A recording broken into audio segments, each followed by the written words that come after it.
دیکھو ایک بات خوب اچھی طرح سمجھ لو، اسلام 1400 سال پہلے مکمل ہو چکا ہے۔ کسی واقعے کی وجہ سے اسلام کو تبدیل نہیں کیا جاتا، بلکہ اسلام کی روشنی میں اس واقعے کے جو تقاضے ہیں ان پر عمل کیا جاتا ہے۔ ہمارے ہاں ہو یہ رہا ہے، واقعات کی بنیاد پہ مسائل نکالے جا رہے ہیں۔ 10 محرم کا دن سیدنا حسین ابن علی رضی اللہ عنہ کی شہادت سے پہلے بھی عظیم تھا، اور سیدنا حسین ابن علی رضی اللہ عنہ کی شہادت کے بعد بھی عظیم دن ہے۔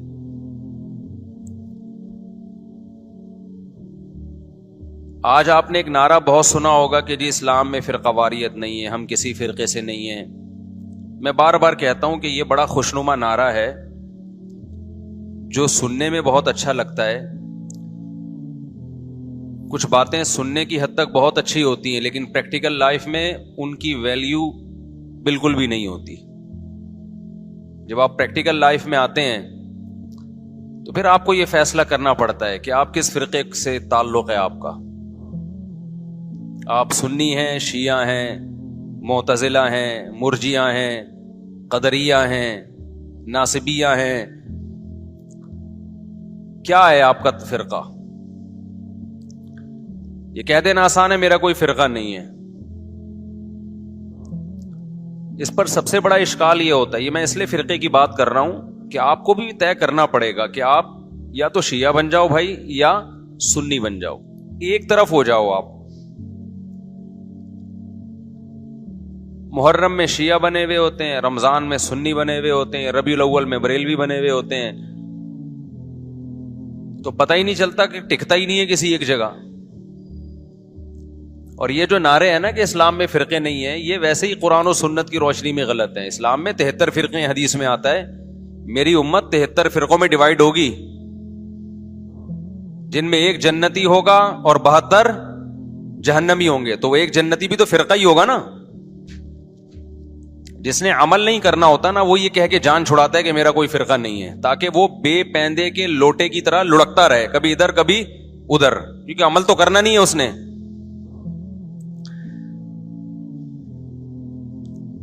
آپ نے دیکھا ہوگا نا، سیاست دانوں میں لڑکتے ہیں، ادھر پیسے ملے ادھر چلے گئے، ادھر پیسے ملے ادھر چلے گئے، ادھر پیسے ملے ادھر چلے گئے، تو ان کو کیا کہا جاتا ہے سیاست کی زبان میں؟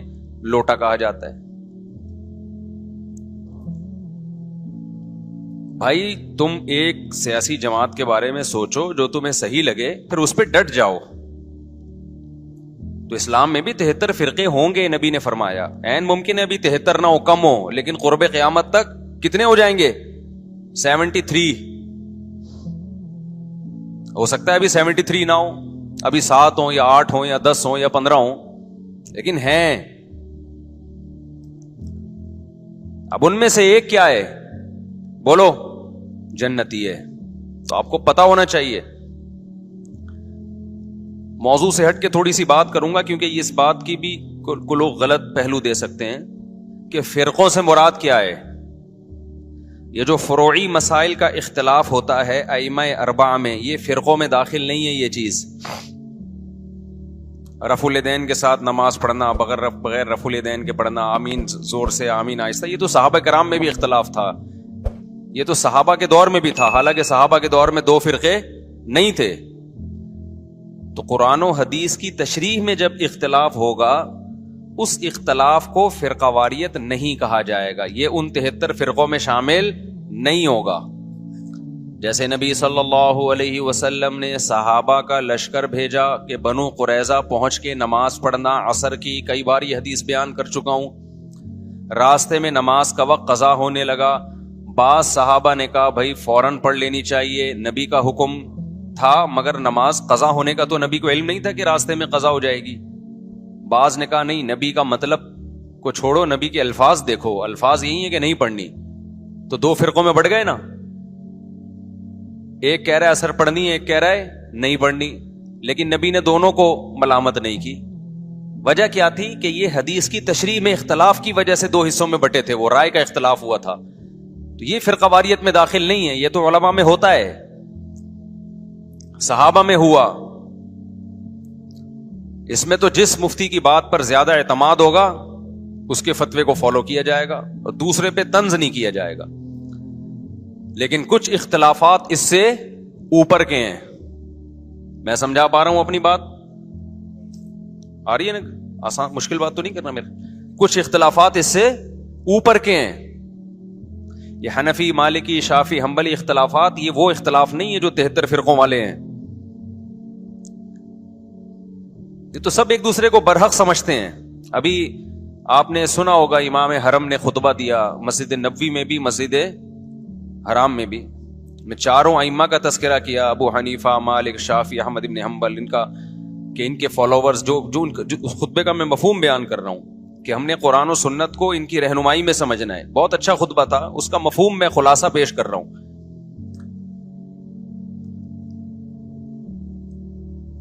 تو یہ اختلاف تو فروعی اختلاف ہے، لیکن کچھ اختلافات کیا ہوتے ہیں؟ اوپر کے ہوتے ہیں. بیسک بنیادی عقیدوں کا اختلاف، ختم نبوت کا اختلاف. چھوٹا اختلاف ہے، بڑا اختلاف ہے؟ بڑا اختلاف ہے. قادیانی بھی اپنے آپ کو مسلمان کہتا ہے اور ہم قادیانی کو مسلمان نہیں مانتے. اب کوئی آپ سے پوچھے قادیانی ہو یا نہیں ہو، آپ بولے میں فرقوں کو نہیں مانتا، او بھائی تو جان چھڑا رہا ہے اپنی. آپ کو مینشن کرنا پڑے گا کہ آپ ختم نبوت کے قائل ہو یا نہیں ہو. اگر قائل ہو تو اس کا مطلب آپ قادیانی نہیں ہو. معتزلہ ایک فرقہ تھا اسلام میں، اس کی کچھ باقیات ابھی بھی ہیں. قدریہ ایک فرقہ تھا اسلام میں. خوارج ایک فرقہ تھا اسلام میں.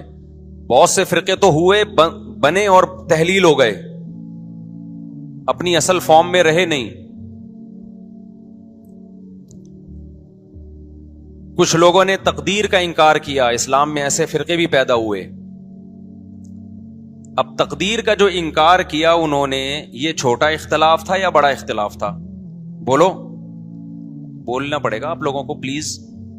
یہ بڑا اختلاف تھا کیونکہ تقدیر کا عقیدہ تواتر سے ثابت ہے، تواتر سے. اس کا انکار انسان کو گمراہ بنا دیتا ہے، اسلام نہیں مانتا ایسے شخص کو. کچھ لوگوں نے زکوٰۃ کا انکار کیا ابو بکر کے دور میں رضی اللہ عنہ. یہ چھوٹا اختلاف تھا، بڑا اختلاف تھا؟ بڑا اختلاف. ایک فرقہ وجود میں آیا، حضرت ابو بکر نے تلوار اٹھا کے ان کے خلاف جہاد کیا. جبریہ ایک فرقہ تھا، انہوں نے کہا کہ ہم مجبور ہیں، ہم جو عمل کرتے ہیں اپنے اختیار سے نہیں کرتے، گن پوائنٹ پہ اللہ ہم سے کرواتا ہے، چاہے نیکی ہو چاہے برائی ہو، ہمارے ارادے کا کوئی دخل نہیں ہے. جبکہ اسلام کیا کہتا ہے؟ فمن شاء فلیؤمن ومن شاء فلیکفر. تم اپنے اختیار سے نیکی بھی کرتے ہو، اپنے اختیار سے گناہ بھی کرتے ہو.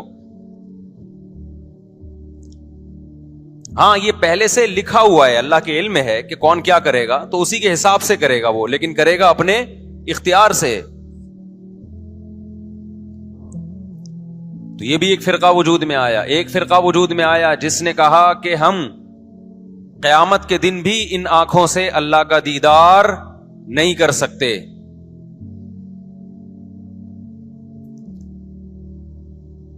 اہل سنت والجماعت کا عقیدہ ہے کہ مومنین کو قیامت کے دن انہی آنکھوں سے اللہ کا دیدار ہوگا. بہت ساری احادیث ہیں اس پر. تو جب اتنے سارے فرقے وجود میں آئے، یہ نبی کے دور میں نہیں تھے لیکن صحابہ کے دور میں پیدا ہونا شروع ہو گئے، پھر تابعین، وہ اب تک بنتے چلے جا رہے ہیں. اور جو شخص اٹھ کے بات کرتا ہے کہ میں فرقہ واریت کو ختم کرنے کے لیے آیا ہوں، میرا کوئی فرقہ نہیں ہے، تو سمجھ لو بغیر نام کے ایک نیا فرقہ وجود میں آ رہا ہے. کیونکہ جو اہل حق فرقہ ہے وہ تو ہمیشہ سے ہے، آپ کو اس کے اندر اپنے آپ کو شامل کرنا پڑے گا. نئی چیز مارکیٹ میں لاؤ گے تو حدیث میں آتا ہے میری امت گمراہی پہ جمع نہیں ہو سکتی. آپ جب نیا فرقہ لانچ کر رہے ہیں اور تمام فرقوں کو غلط قرار دے رہے ہیں تو آپ بزبان حال یہ کہہ رہے ہیں کہ پوری امت گمراہی پہ جمع ہو گئی تھی، جبکہ نبی نے فرمایا ایک ہمیشہ کیا رہے گا، ہر دور میں ایک فرقہ برحق رہے گا، وہ جنتی ہمیشہ رہے گا، وہ کبھی ختم نہیں ہوگا. تو آپ کو چاہیے یہ تھا کہ جب آپ نئی چیز مارکیٹ میں لائے تو آپ کو کہنا چاہیے تھا میں صحیح والے فرقے کو فالو کر رہا ہوں جو یہ ہے، دلائل سے اس کو ثابت کرتے. جب آپ نے سب کو غلط قرار دے دیا تو اس کا مطلب آپ خود غلط ہیں، پھر آپ خود ایک نئی چیز لا رہے ہو مارکیٹ میں. اب یہاں سے آپ لوگ کی سمجھ میں آنا ختم. یہ بات سمجھا کے بھائی تھک گئے ہیں ہم یار، اب مان لو. تو فرقوں کی یہ جو باتیں کر رہے ہیں نا، زیادہ تر ہمارا کوئی فرقہ کسی فرقے ٹوپی ڈرامہ ہے بھائی. تو کتنے سارے فرقے پیدا ہونا شروع ہو گئے. خوارج پیدا ہوئے جنہوں نے حضرت عثمان کو قتل کر دیا. خوارج کیا تھے کہ امیر کی اطاعت نہ کرنا اور باتیں یہ کرنا کہ ہم سسٹم تبدیل کرنا چاہتے ہیں، ہم برائی کو برداشت نہیں کر سکتے، ہم غلط چیز کو برداشت نہیں کر سکتے. تو حضرت عثمان پہ انہوں نے اعتراضات کرنا شروع کیا، آپ کا یہ کام غلط، یہ کام غلط. جو مخلص صحابہ تھے انہوں نے اگر حضرت عثمان سے اختلاف کیا ادب کے دائرے میں، مشہور حدیث ہے حضرت زید ابن حارثہ رضی اللہ عنہ سے لوگوں نے کہا کہ حضرت عثمان کی بعض پالیسیوں پہ ہمیں اعتراض ہے، آپ ان کو نصیحت کیوں نہیں کرتے؟ تو انہوں نے کہا میں تمہارے سامنے تھوڑی نصیحت کروں گا، وہ امیر ہیں، میں نے اگر ان کو سمجھانا ہوگا عزت کے ساتھ بند کمرے میں ان سے بات کروں گا، تمہیں خوش کرنے کے لیے تھوڑی کروں گا میں. تو یہ وہ لوگ تھے کہ جن کو امیر سے اگر اتفاق ہوتا، امیر سے اگر کسی بات پہ اختلاف ہوتا تو یہ شورش برپا نہیں کرتے، فتنہ نہیں پھیلاتے. اور جو فتنہ پرست ہوتے ہیں وہ لوگوں میں جا کے حکومت کے خلاف بغاوت کی ترغیبیں دے رہے ہوتے ہیں، اٹھو تلوار سے ان کو سیدھا کرو. تو تلوار تو نہیں چلتی، اس تلوار سے فائدہ تو نہیں ہوتا. اس تلوار سے کیا ہوتا ہے، مسلمان آپس میں لڑ پڑتے ہیں، امن خراب ہوتا ہے. نبی صلی اللہ علیہ وسلم نے ارشاد فرمایا خوارج کے بارے میں، یہ ایک ایسا فرقہ ہے، فرمایا ان کی عبادت ایسی ہوگی کہ تم ان کی عبادت کو دیکھ کر اپنی عبادت کو کم سمجھو گے. نیک اتنے ہوں گے دیکھنے میں. اور آپ صلی اللہ علیہ وسلم نے فرمایا ان کی تلوار ہمیشہ مسلمان کے خلاف اٹھے گی، بت پرست اور غیر مسلم ان سے محفوظ ہوں گے. آج دیکھ لو بغاوت کے نام پہ، اسلامی ریاست کے تحریکوں کے نام پہ مسلم ملکوں کو ہی تباہ کیا جا رہا ہے، مسلمان کو ہی قتل کیا جا رہا ہے. یہ کہتے ہیں پاکستان میں سسٹم تبدیل کرو. سسٹم ہم بھی چاہتے ہیں تبدیل ہو پاکستان میں، لیکن آئین کے تحت، تمیز کے دائرے میں، تلوار چلا کے نہیں. کہتے ہیں نہیں ہم نے تلوار چلانی ہے، ہم نے الٹ دینا ہے. تو پھر جاؤ بھائی غیر مسلم ملک کو الٹو نا پہلے جا کے. وہاں پتہ ہے یہ تقریر کی بھی تو فوراً اندر ہو جائیں گے. سارا خون خرابہ مسلمان ملکوں میں ہی کرنا ہے تاکہ اور ہم کمزور ہو جائیں. مجھے بہت لوگ کہتے ہیں مفتی صاحب آپ سسٹم کی تبدیلی کی بات کیوں نہیں کرتے؟ میں کہتا ہوں بھائی سسٹم کی تبدیلی کی ہم بات کرتے ہیں، لیکن وہ جو گراؤنڈ ریئلٹی کے مطابق ہو، جو سوٹیبل ہو. ورنہ مبہم نعرے لگا دینا کہ نظام بدل دو، خلافت قائم کر دو، سسٹم چینج کر دو، ایسے مبہم نعرے لگا کے نوجوان طبقے کو آپ اندھیری گلی میں بند کر دیں، یہ بہت آسان ہے.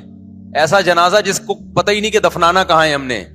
تو باتیں کرنے پر گورنمنٹ کی طرف سے کوئی پابندی نہیں ہے، باتیں آپ بہت بڑی بڑی کریں. جو علماء سسٹم تبدیل کرنے کی کوشش میں لگے ہوئے ہیں نا، وہ باتیں کیے بغیر لگے ہوئے ہیں. اور جنہوں نے نہیں کرنا ہوتا وہ بار بار یہ نعرہ کیش کراتے ہیں سسٹم چینج کرو، سسٹم. یہ ملا لوگ مسجدوں میں بند ہو کے بیٹھ گئے ہیں، یہ مدرسوں میں بند ہو کے بیٹھ گئے ہیں، یہ تسبیحیں ہاتھ میں لے کے بیٹھ گئے ہیں. آج کل ہر آدمی اٹھ کے نا ملا لوگوں کو اس طرح سے برا بھلا کہہ رہا ہے. یہ ملا لوگ کچھ بھی نہیں کرتے، یہ مدرسوں میں بند ہو کے بیٹھ گئے، یہ دم درود کر رہے ہیں. بات کرو سسٹم کی تبدیلی کی. تو آپ کون سا سسٹم تبدیل کر رہے ہو بھائی؟ آپ بھی تو باتیں پھینک رہے ہو. اور جن ملا لوگوں کو آپ کہتے ہو نا یہ مدرسوں میں بند ہو کے بیٹھ گئے، کبھی آؤ ہم مدرسوں کی سیر کراتے ہیں آپ کو، تو پتہ چلے گا وہ سسٹم کی چینجنگ کے لیے کتنے مؤثر اقدام کر رہے ہیں. اور اب تک جو پاکستان میں اسلام بچا ہوا ہے وہ بھی انہی کی محنت کی وجہ سے بچا ہوا ہے. خالی پیلی کے دعوے، بس باتیں. ایک تو آج کے دور میں جس نے مشہور ہونا وہ مولویوں کو برا بھلا کہنا شروع کرتے، اس کا منجن دبا کے بکتا ہے مارکیٹ میں.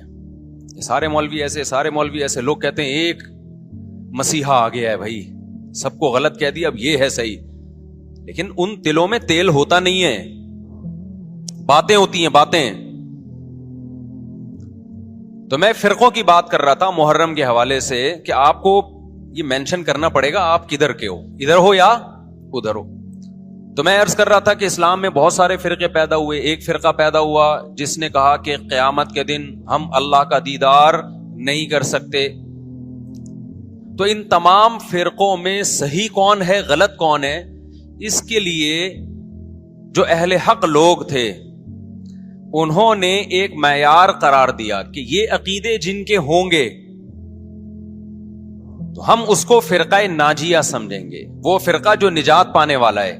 اور جن کے یہ عقیدے نہیں ہیں ہم ان کے بارے میں یقینی نہیں کہہ سکتے کہ قیامت کے دن ان کی نجات ہو جائے گی. وہ اللہ کی مرضی ان کو بخشتا ہے کہ نہیں بخشتا. اب آپ کہہ سکتے ہیں بھائی یہ علماء کیسے ٹھیکیدار بن گئے کہ بتائیں کہ یہ والا فرقہ جنتی ہے باقی کیا ہے, باقیوں کی کوئی گارنٹی نہیں ہے. تو علماء ٹھیکیدار نہیں تھے, علماء چوکیدار تھے. انہوں نے چوکیداری کی کہ قرآن و سنت کی روشنی میں غلط چیز کو اسلام کی طرف منسوب نہ ہونے دو. انہوں نے دیکھا کہ نبی صلی اللہ علیہ وسلم نے اس بارے میں ہمیں کیا ہدایات دی ہیں کہ جب فرقے اتنے سارے بن جائیں گے کون صحیح ہوگا کون غلط, تو خود پیغمبر ہی سے صحابہ نے پوچھا ہوگا نا. تو ہم اس حدیث پہ دیکھتے ہیں, معیار یہ بنایا. یہاں تک بس آ گئی, یہ بہت امپورٹنٹ بیان ہے, اس کو ہلکا نہ سمجھیں آپ لوگ. بھیگتا رہتا نا میں یہاں بیٹھ کے, آپ واہ واہ کرتے رہتے, واہ واہ واہ واہ میرا کوئی فرقہ نہیں ہے, میرا کوئی فرقہ نہیں ہے, میں قرآن حدیث کی بات مانتا ہوں. تو قرآن حدیث کا لیبل تو ہر آدمی لگا رہا ہے. جس کے پاس بیٹھ جاؤ قرآنی آیات اور احادیث پڑھے گا اور اپنی مرضی کی تشریح کرنا شروع کر دے گا اس کی. جناب پروفیسر غامدی صاحب بھی قرآن حدیث کی بات کرتے ہیں, رجم کا انکار کرتے ہیں. وہ کہتے ہیں کہ کل آپ کا امتحان ہے تو آج رمضان کا روزہ چھوڑ سکتے ہیں. یہ دعویٰ وہ قرآن حدیث کی روشنی میں کرتے ہیں. آئی بات سمجھ میں؟ جب ان سے کہا جائے قرآن تو کہہ رہا ہے کہ سفر میں آپ نہ چھوڑ سکتے ہو روزہ, اور بیماری میں, پیپر نہ سفر ہے نہ بیماری ہے, تو وہ اجتہاد کرتے ہیں کہ دیکھو سفر میں روزہ چھوڑنے کی اجازت ہے چونکہ مشقت ہوتی ہے نا, ٹینشن ہوتی ہے, پریشانی ہوتی ہے. تو امتحان میں بھی پریشانی ہے, قوم کا مستقبل داؤ پہ لگ جائے گا. لگا دیا نا قرآن و حدیث کی روشنی میں.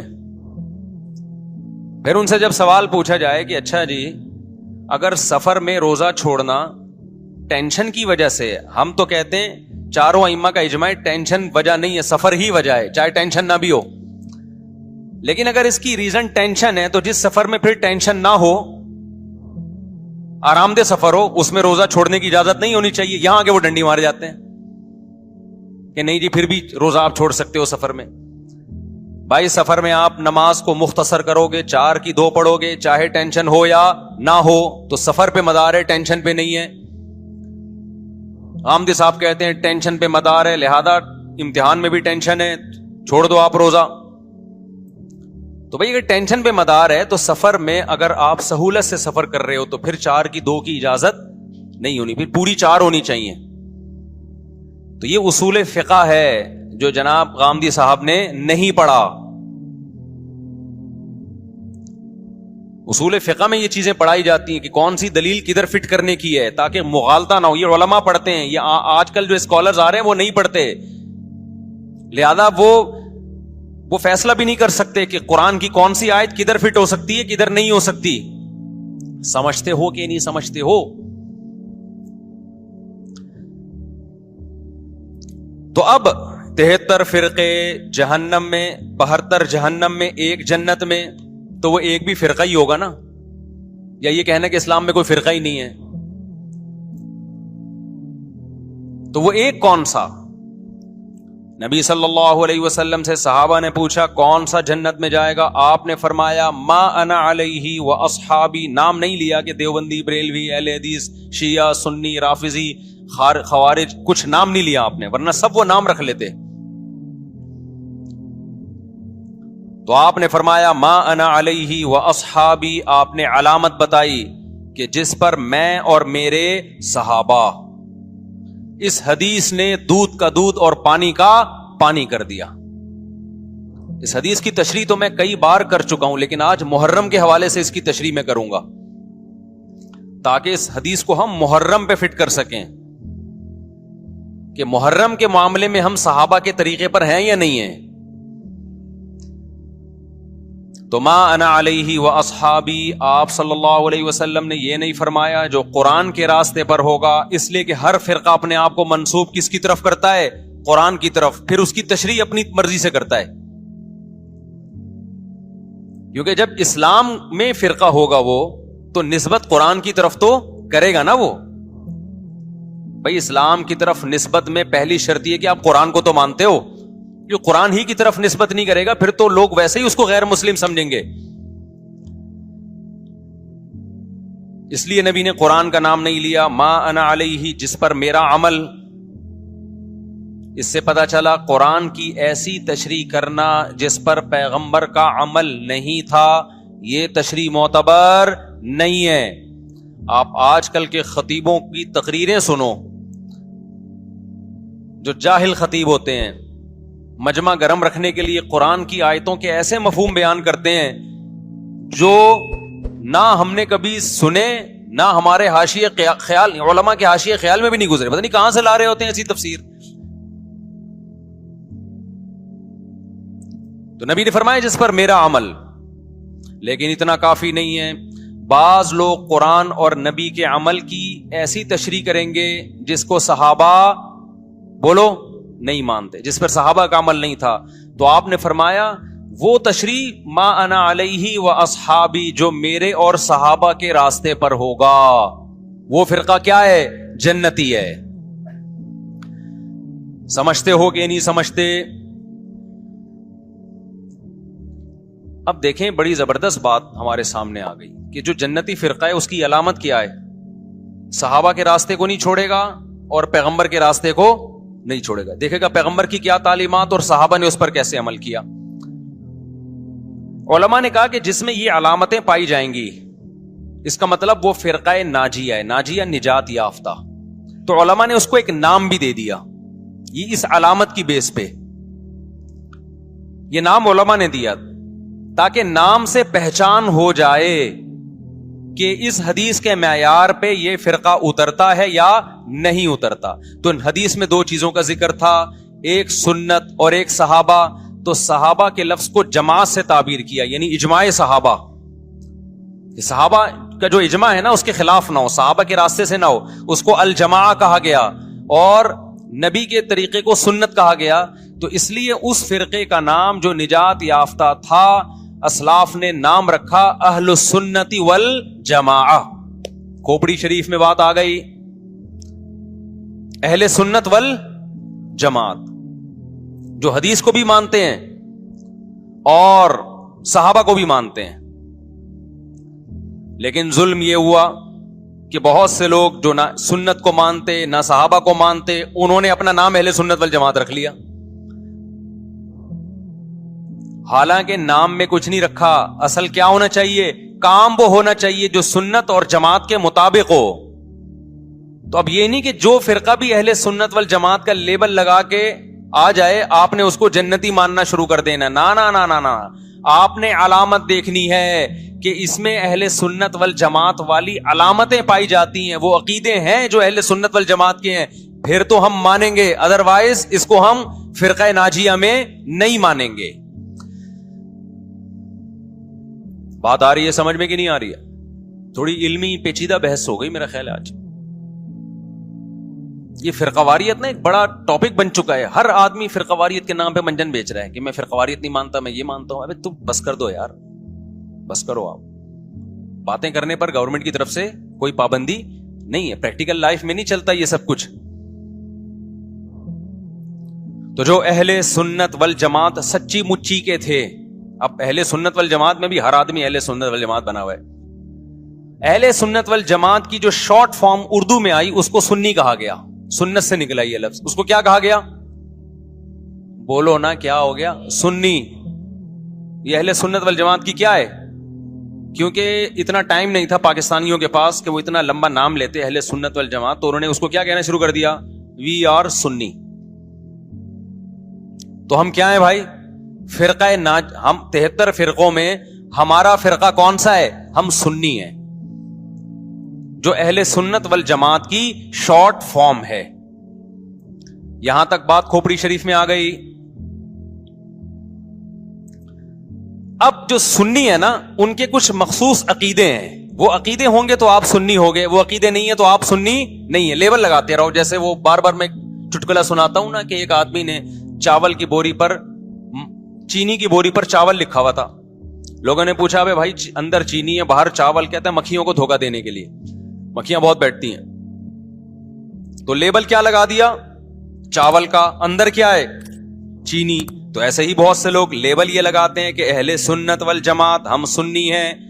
لیبل انہوں نے سنی کا لگا دیا, اس فرقے کا لگا دیا جس کو ہم نجات یافتہ سمجھتے ہیں, لیکن اندر مال جو پڑا ہوا ہے وہ سنی والا مال نہیں ہے. تو یاد رکھو چاول کے لفظ سے کیا مکھی دھوکہ کھا سکتی ہے اور بوری پہ نہ آئے؟ تو کیا سنی کے لفظ سے فرشتے دھوکہ کھا سکتے ہیں؟ یہ معاذ اللہ, اللہ دھوکہ کھا سکتا ہے جبکہ اندر مال سنی والا نہیں ہو. یہ ہو سکتا ہے کیا؟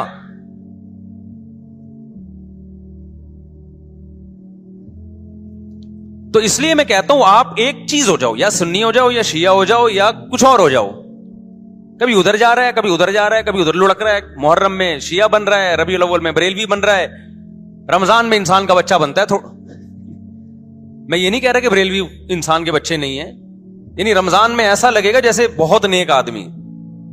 تراویح میں پہلے 3 دن دیکھو نا آپ. ابھی تو میں یہ بات ہی نہیں کر رہا کون جنتی کون جہنمی کون غلط کون صحیح, ابھی تو میں صرف یہ بتا رہا ہوں کہ اسلاف نے 73 فرقوں میں سے جو ایک جنتی ہوگا اس کو ایکسپلین کیسے کیا ہے. اگر بریلوی اس پہ پورے اترتے ہیں تو بھائی وہ جنتی ہیں, میں کسی کو جہنمی جنتی نہیں کہہ رہا, میں تو ایک کرائٹیریا بتا رہا ہوں. ہو سکتا ہے میں نہ اترتا ہوں, بریلوی بھائی پورے اترتے ہوں, شیعہ لوگ پورے اترتے ہوں. کسی ایک کو میں یقینی طور پہ نہ جنتی کہہ رہا ہوں نہ جہنمی. میں تو کہہ رہا ہوں کہ آپ فیصلہ کرو کہ آپ ادھر ہو یا ادھر ہو, درمیان میں نہ لٹکو. ایسا نہیں ہو سکتا ایک ٹانگ جہنم میں ایک ٹانگ جنت میں آپ کی, یا تو پورے ادھر جاؤ گے یا پورے ادھر جاؤ گے. کھوپڑی شریف میں بات آ رہی ہے کہ نہیں آ رہی ہے؟ تو نبی صلی اللہ علیہ وسلم نے فرمایا جنتی فرقے کی علامت ما انا علیہ و اصحابی, جس پر میں اور میرے صحابہ ہوں. اب نبی اور نبی کے صحابہ کس طریق پر تھے, کس ٹریک پر تھے؟ اس کو امام طحاوی رحمہ اللہ تعالی جو حنفیہ میں بہت بڑے محدث گزرے ہیں, امام ابو حنیفہ کے شاگردوں کے شاگردوں کے شاگردوں میں تھے,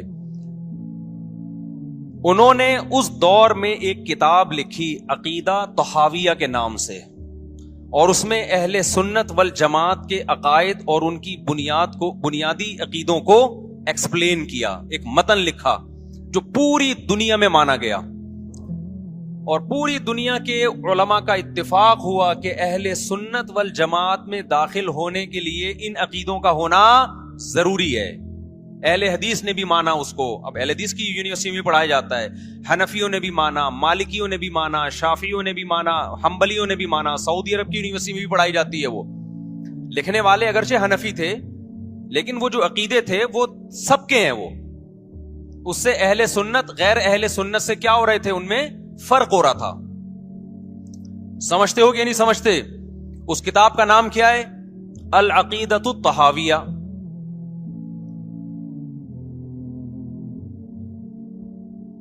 وہ کتاب جو لکھی گئی ہے نا, پوری دنیا نے اس لیے مانی کہ اس میں ہر عقیدے میں قرآن اور سنت اور اجماع صحابہ, ان 3 کو بنیاد بنایا گیا ہے. قرآن سے ہو, اور قرآن کی ایسی تشریح جو حدیث مانتی ہو, اور قرآن اور حدیث کی وہ تشریح جو صحابہ مانتے ہوں.